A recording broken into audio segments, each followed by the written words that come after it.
دنیا جس بھوک پیاس سے ڈرتی ہے، میرے اللہ نے اس کو عبادت بنا دیا۔ تہجد میں مانگی گئی دعا ایسا تیر ہے جس کا نشانہ کبھی خطا نہیں ہوتا۔ جس کے نصیب میں سجدہ تہجد لکھ دیا گیا، اس کے نصیب میں خدا لکھ دیا گیا۔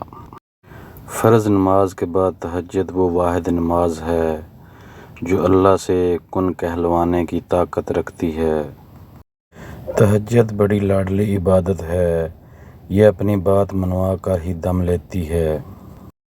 تہجد میں چھپا ہے کن کا راز۔ تہجد کے وقت اگر آپ کی آنکھ کھلے تو سمجھ لیں نماز کے لیے بلاوا آسمان سے آیا ہے۔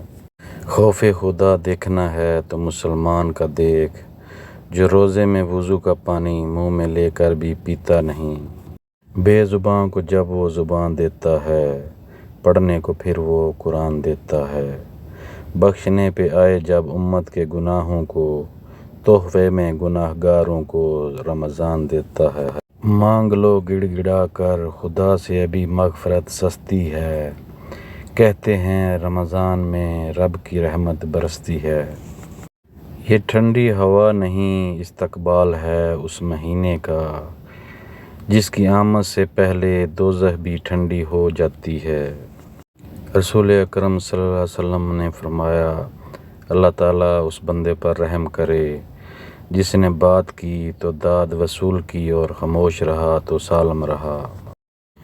ہم نہ ہوں گے شاید پر اگلے سال بھی آئے گا رمضان، در حقیقت رمضان نہیں انسان ہے مہمان۔ فرشتے کہہ رہے ہیں پروردگار سے، سورج شکست کھا گیا روزہ دار سے۔ نماز اللہ سے ملاقات کا بہترین ذریعہ ہے۔ قبولیت کا یقین رکھو۔ نبی کریم صلی اللہ علیہ وسلم نے ارشاد فرمایا، تم اللہ تعالیٰ سے ایسی حالت میں دعا کیا کرو کہ تم قبولیت کا یقین رکھا کرو، اور یہ جان رکھو کہ اللہ تعالیٰ غفلت سے بھرے دل میں دعا قبول نہیں کرتا۔ حضرت حسین رضی اللہ تعالیٰ عنہ نے فرمایا، عورت کا پردہ کرنا شہید کے خون سے بھی افضل ہے۔